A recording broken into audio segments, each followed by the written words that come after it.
guys have been requesting that I do some more survival videos. So what I'm going to do today is so without water, it's essentially impossible to survive or to live. So you kind of need water. You can go a few days without food, but it's really hard to go without water. So the first thing is make sure you know where all the closest places around you are to get water.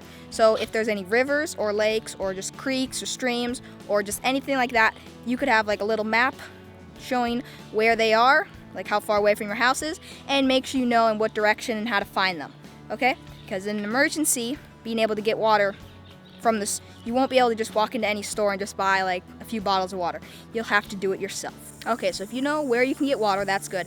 But with water from a creek, it might not be clean. So even though you have water, it might not be safe to drink. So the next thing you want to make sure you have is different ways to purify your water. So there's tons of different ways to purify your water.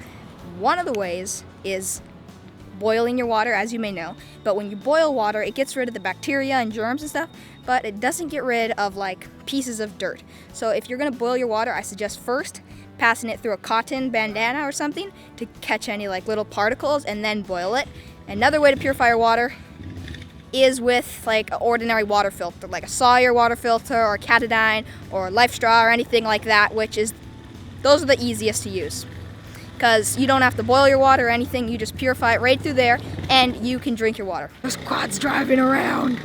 So actually my favorite way is actually a water filter, because you can do it the quickest. So like if you're like hiking or you're like trying to get to a destination and you just want to get some water quickly, you can just pick up some water and filter it, and you don't have to maybe make a fire if you're trying to be stealthy, and it's just the easiest. But I wouldn't suggest a water filter being your only way, because water filters, there are filters that only purify a certain amount, and once they get to there, they don't work the best after. So, and other ways to purify your water are they have water purification tablets, which are just like little tablets that you put into like a bottle of water or something, and those purify the water, but the water does end up kind of tasting maybe like plastic a little bit, so those may not be the best idea. So there are tons of different ways: boiling your water, water filter, purification tablets. Those are some of the main ways. There are ways where you can like make your own filter. So yeah, make sure that you know how you're gonna get water in case of an emergency, or you're out on a camping trip or hiking or whatever. It's almost impossible to survive without water. So in my survival pack, I actually have multiple ways to purify water. I have a stainless steel bottle and a stainless steel cup sort of thing, which I can boil water in. I also have the Sawyer water filter, so I can purify water if I'm like on the move and I want to maybe be stealthy and I don't want to like make a fire that'll make smoke and stuff.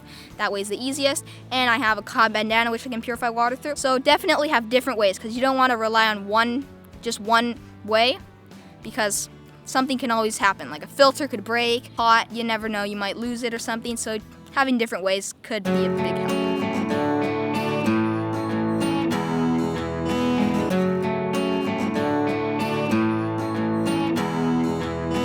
This is the most amazing sunset ever. The sun looks insanely epic. Okay, so like I was talking about earlier about being able to know where different kinds of water sources are and different ways to filter your water, there actually is a way to filter salt water.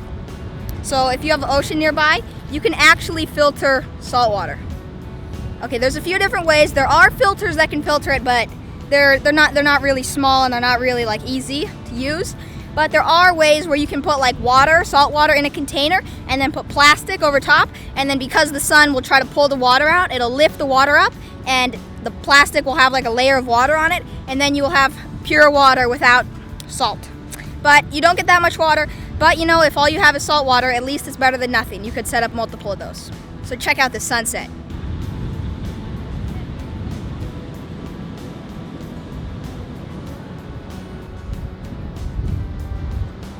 Super duper windy.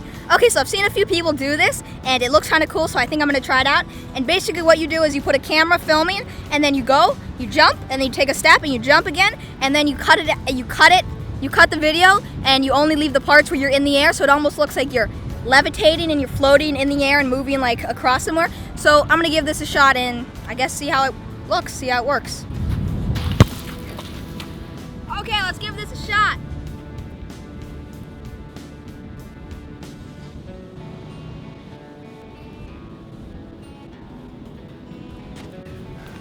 That's definitely a little bit tiring and a bit more bit time consuming because you have to jump. Take a step jump.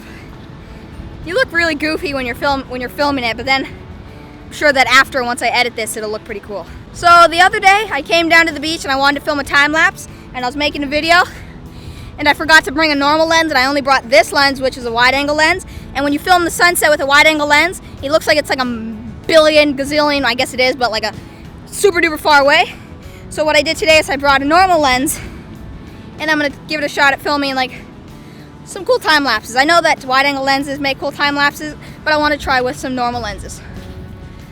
Okay. If I was filming like this, then it would just look like a weird silhouette. So that's why I was filming like this. Whenever you're filming, make sure the sun is going towards you, because if it's going from behind you, you can't see your face at all, and it doesn't work out the best. Like that. No. Let's turn the exposure down. Right now I have my camera's exposure set all the way to the very lowest. So all you can see is the sun. Now check out what it looks like with the exposure all the way to the tippy top. That's with the exposure all the way to the tippy top. Way too bright, right? That's why it's good to have exposure somewhere around the middle. See? That's right around in the middle. Bit more like it. You can kind of see around.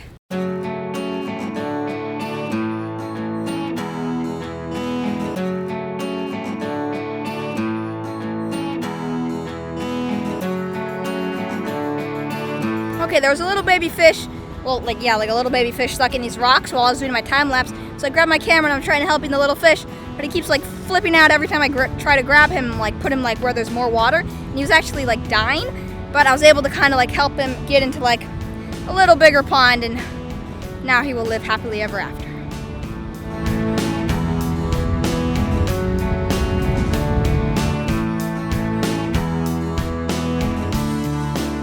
Okay guys, the sun is set, and remember, stay awesome. And remember that every day that the sun sets is another day that you got to enjoy, so make sure you make every day count. See you in about 12 hours, sun. Thanks for giving me sunlight all day.